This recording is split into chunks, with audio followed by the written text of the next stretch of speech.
Hello and welcome to my menstrual cycle video.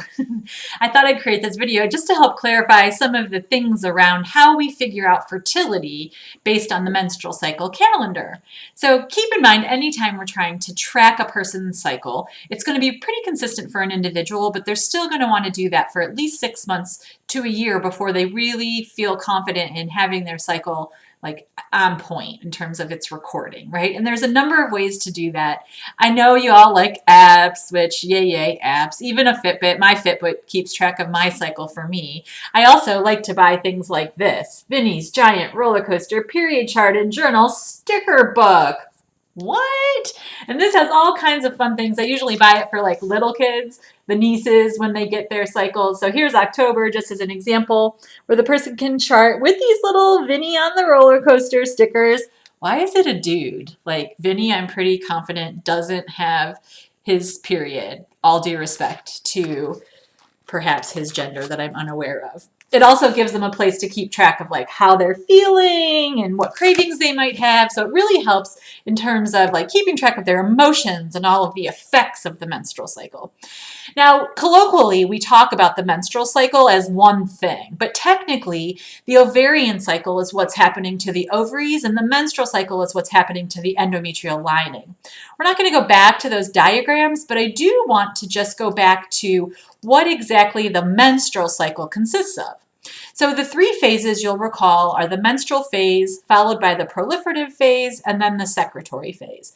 With the menstrual phase being when the endometrial lining is shed, the proliferative phase being when it's thickening, and then the secretory phase being as it prepares for the arrival of, hopefully in its case, a fertilized ovum.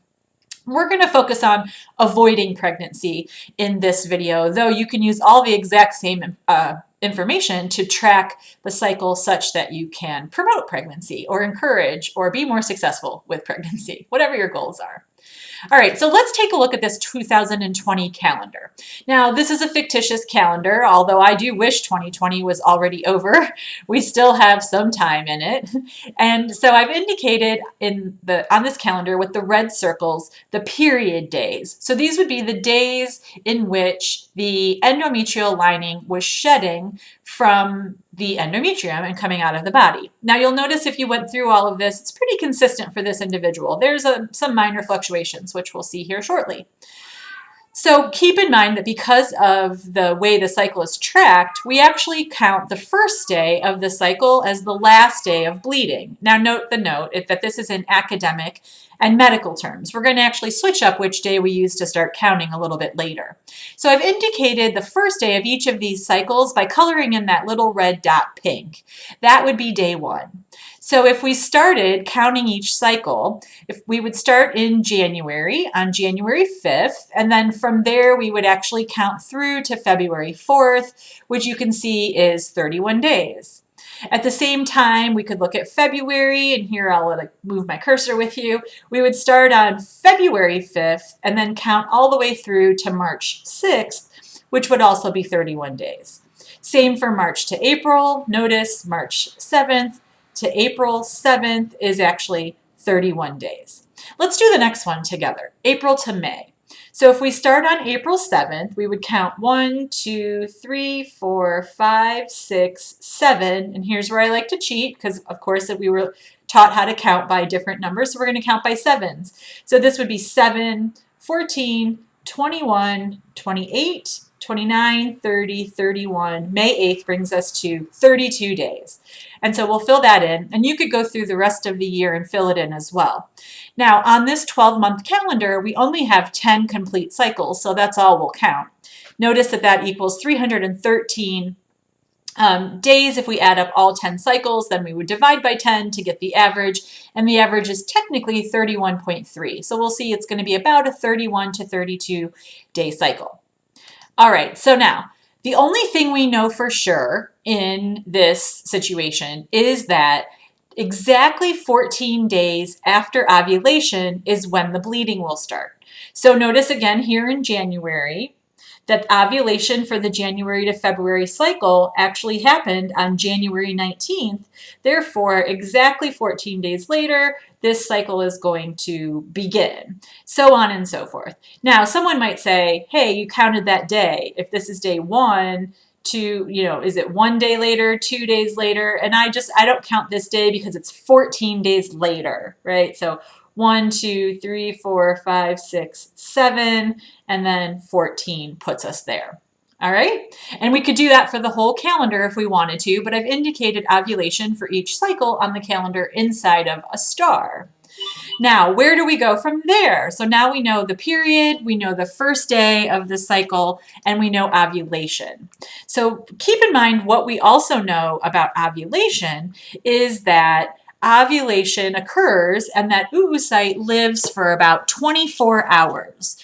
And so we're going to actually be a little bit conservative and actually mark 2 days after ovulation as days potentially that oocyte is still around and ready to be fertilized. So that's the 2 days after. So again, because our goal is to not get pregnant, we would be avoiding intercourse or unprotected intercourse on those days. Conversely, if one was trying to get pregnant, those might be days to engage. Now, actually, the best day to get pregnant is to have intercourse the day before ovulation. But again, how do you know when the day before your ovulation is, right? So we're not there just yet. But we're going to mark 3 days before ovulation also as that safety zone. Because keep in mind that live sperm can last inside the body, inside the vagina. Some people would say as many as 7 days.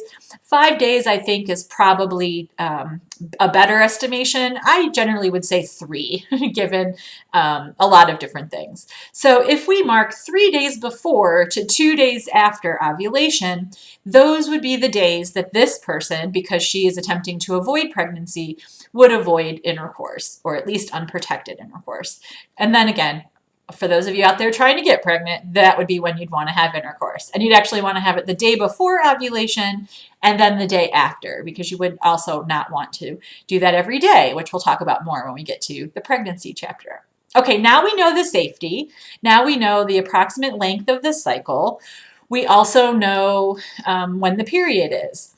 Now, we're going to count forward because none of us that I know of have a time machine. And if you do, please let me know. I'm not sure if I'd go back to 2019 and prepare us for COVID or just jet all the way forward to the time where we're through this. But in any case, look me up if you have a time machine. So we're going to need to count forward.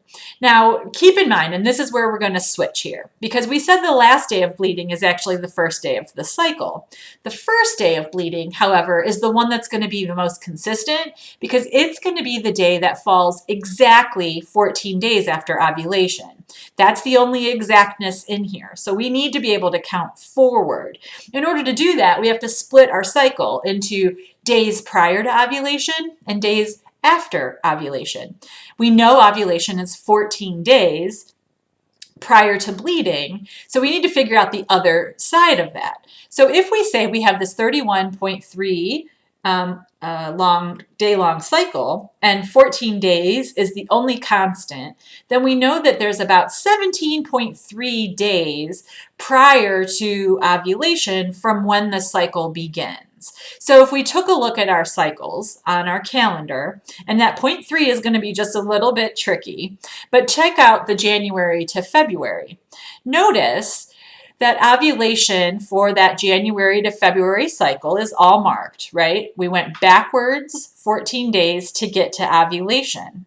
So if we had started counting on the first day of the cycle, again, we would say 1, 2, 3, 4, 5, 6, 7, 14, 15, 16, 17, and then here's your 0.3, right? So you might want to round up and notice that that gets you exactly to the day of ovulation. Now, this person's cycle, recall, is just a little bit different, right? So if we go down to a different month, so let's look at the April to May, where this was a longer period in April, 5 days, we still have the ovulation on April 22nd, marked as exactly 14 days before the bleeding starts on May 6th, right?